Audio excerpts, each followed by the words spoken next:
ത്രിയേക ദൈവനാമം മഹത്വപ്പെടട്ടെ.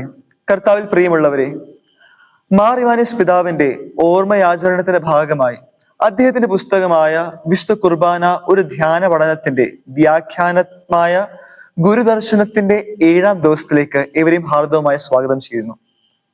ഇന്ന് നാം അദ്ദേഹത്തിന്റെ പുസ്തകത്തിലെ 4-ാം അധ്യായമായ വിശുദ്ധ കുർബാന ഓർമ്മ എന്ന അധ്യായമാണ് നാം കാണുക. ഇതിലെ ഏതാനും 1-2 ചിന്തകൾ മാത്രം പങ്കുവെക്കാനാണ് ഞാൻ ആഗ്രഹിക്കുന്നത്.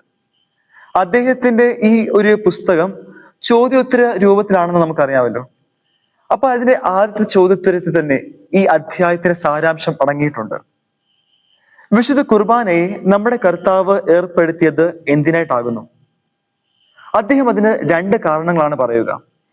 എന്നേക്കുമായി കർത്താവിന്റെ ഓർമ്മയെ യാഗരൂപത്തിൽ നാം അനുഷ്ഠിക്കുന്നതിനും കർത്താവിന്റെ യാഗം മൂലം സമ്പാദിച്ചിട്ടുള്ള പുണ്യത്തെയും കൃപയെയും നമുക്ക് വിശുദ്ധ കുർബാനയായി തരുന്നതിനും വേണ്ടിയാണ് കർത്താവ് കുർബാനയെ ഏർപ്പെടുത്തിയിരിക്കുന്നത്. ഇതിനെ ലളിതമായിട്ട് പറഞ്ഞാൽ ആദ്യത്തെ കാരണം എന്നത് ഓർമ്മയായി നമുക്ക് നൽകിയിട്ടുള്ളതാണ്. രണ്ടാമതായിട്ടുള്ളത് ഒരു ഓർമ്മപ്പെടുത്തലാണ്. അപ്പോൾ ആദ്യത്തിലേക്ക് നമുക്ക് വരാം. വിശുദ്ധ ഗ്രന്ഥത്തിൽ നാം നോക്കുകയാണെങ്കിൽ സ്ഥാപന വചനത്തിന്റെ ആദ്യ രൂപമായിട്ട് നാം കരുതുക, അല്ലെങ്കിൽ ദൈവശാസ്ത്രജ്ഞന്മാർ പഠിപ്പിക്കുക 1 കൊറിന്ത്യസ് 11-ാം അധ്യായം 24 മുതൽ 26 വരെയുള്ള വാക്യങ്ങളാണ് എന്നാണ്. അപ്പോൾ അതിൽ സ്പഷ്ടമായിട്ട് തന്നെ നാം കാണുന്നുണ്ട്, കൃതജ്ഞത അർപ്പിച്ചതിനു ശേഷം അത് മുറിച്ചുകൊണ്ട് അരുൾ ചെയ്തു, ഇത് നിങ്ങൾക്ക് വേണ്ടിയുള്ള എന്റെ ശരീരമാണ്, എന്റെ ഓർമ്മയ്ക്കായി നിങ്ങൾ ഇത് ചെയ്യുവിൻ. അപ്രകാരം തന്നെ അത്താഴത്തിന് ശേഷം പാനപാത്രം എടുത്തുകൊണ്ട് അരുൾ ചെയ്തു, ഇത് എന്റെ രക്തത്തിലുള്ള പുതിയ ഉടമ്പടിയാണ്, നിങ്ങൾ ഇത് പാനം ചെയ്യുമ്പോഴെല്ലാം എന്റെ ഓർമ്മയ്ക്കായി ചെയ്യുവിൻ.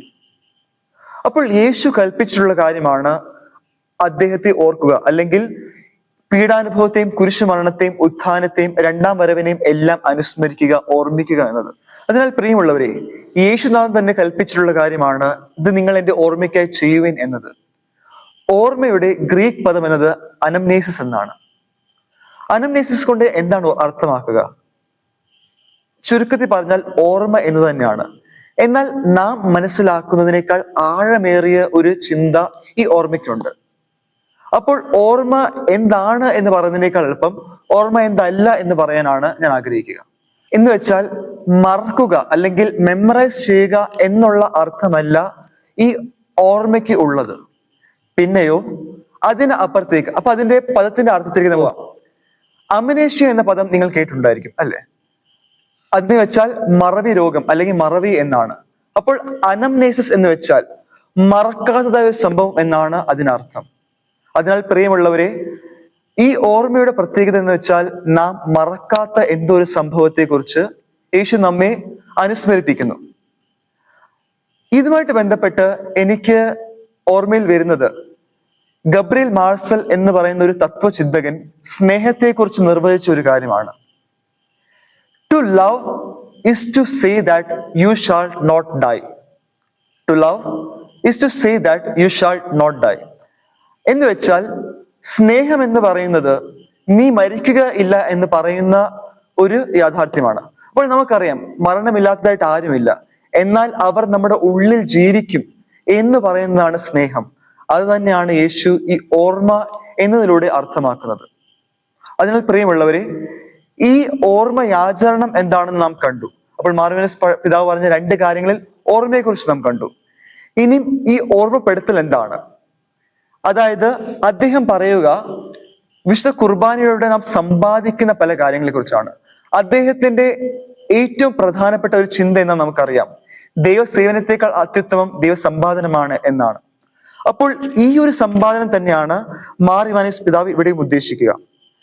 അദ്ദേഹം പറയുന്ന ഇപ്രകാരമാണ്, കർത്താവിന്റെ ബലമുള്ള സകല പുണ്യത്തെയും നാം സമ്പാദിക്കുന്നതിന് വേണ്ടി കർത്താവിന്റെ ജീവനെ സമ്പാദിക്കേണ്ടിയിരിക്കുന്നു. കർത്താവിന്റെ തിരുശരീരക്തങ്ങളെ സമ്പാദിക്കുന്നവൻ കർത്താവിന്റെ ജീവനെ സമ്പാദിക്കുന്നു. അപ്പോൾ കർത്താവിന്റെ ജീവനെ സമ്പാദിക്കാൻ വേണ്ടി നാം ചെയ്യേണ്ടത് കർത്താവിന്റെ തിരുശരീരക്തങ്ങളെ സമ്പാദിക്കുക എന്നതാണ്. പ്രിയമുള്ളവരെ, മാർ ഇവാനിയോസ് പിതാവ് ഓർമ്മയെക്കുറിച്ച് പറഞ്ഞ ഈ കാര്യങ്ങൾ അനംനേസിന്റെ പ്രാർത്ഥന വേളയിൽ നാം ചൊല്ലുകയുണ്ട്. അപ്പോൾ നാം ആത്മാർത്ഥമായിട്ട് ഈ പ്രാർത്ഥന ചൊല്ലിക്കൊണ്ട് നമുക്ക് ഈ ധ്യാന ചിന്ത ഇവിടെ അവസാനിപ്പിക്കാം. ഞങ്ങളുടെ കർത്താവെ, നിന്റെ മരണത്തെ ഞങ്ങൾ ഓർക്കുന്നു, നിന്റെ ഉയർത്തെഴുന്നേൽപ്പിനെ ഞങ്ങൾ ഏറ്റുപറയുന്നു, നിന്റെ രണ്ടാമത്തെ വരവിനായി ഞങ്ങൾ നോക്കി പാർക്കുന്നു. നിന്റെ അനുഗ്രഹങ്ങൾ ഞങ്ങൾ എല്ലാവരുടെയും മേൽ ഉണ്ടായിരിക്കണമേ. ആമീൻ.